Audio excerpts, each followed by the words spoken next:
Mention Medusa, and the image is immediate. A creature with venomous snakes for hair and a cursed gaze that instantly turns living flesh to stone. Her name literally translates to guardian. In her earliest incarnations, Medusa was a figure of safety, a title used long before she was associated with monsters. Thousands of years ago, Medusa existed as the Gorgoneion. These were grotesque masks carved directly onto the highest points of ancient temples. They were deliberately designed to face outward, glaring directly at the world to ward off evil and protect humanity from unseen dangers. Over centuries of storytelling, the myth evolved. The inanimate stone mask was slowly reimagined by Greek poets into a beautiful, mortal priestess. Medusa began her existence in human culture as a sacred defender.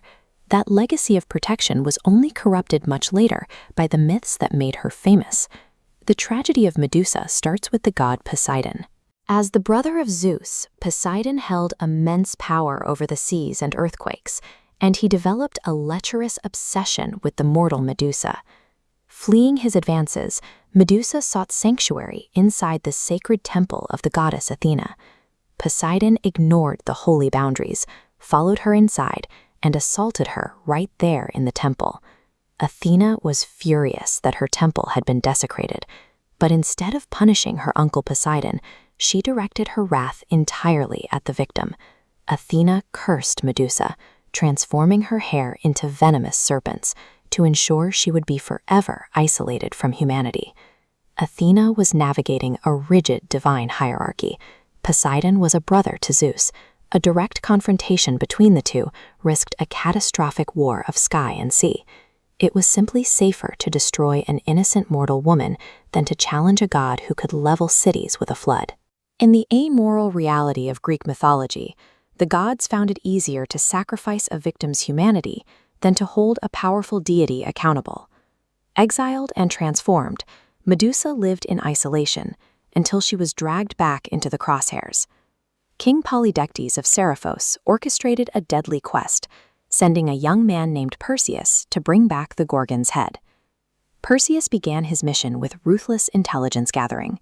To find Medusa's remote cave, he tracked down the Graeae, 3 ancient hags who shared a single eye.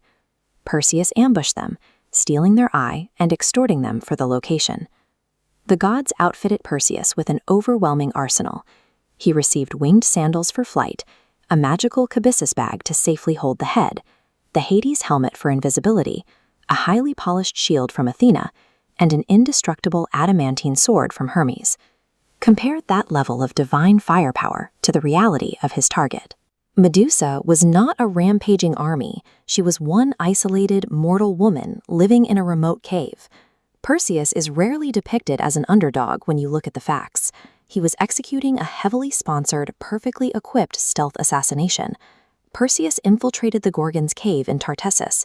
He crept through the shadows and found his target. Medusa was completely asleep and entirely vulnerable. Using Athena's polished shield purely as a mirror, Perseus bypassed her petrifying gaze. While she slept, he swung his sword and decapitated her. Her death triggered a bizarre mythological birth.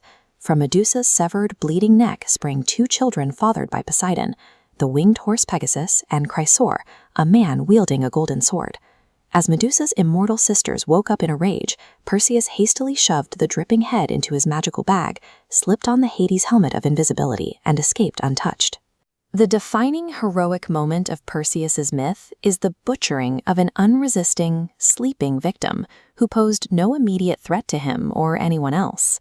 In the original Greek myths, Medusa's power is notably absent during her lifetime. There is no record of her turning a single soul to stone while she still breathed. That terrifying gaze is only utilized after she is killed.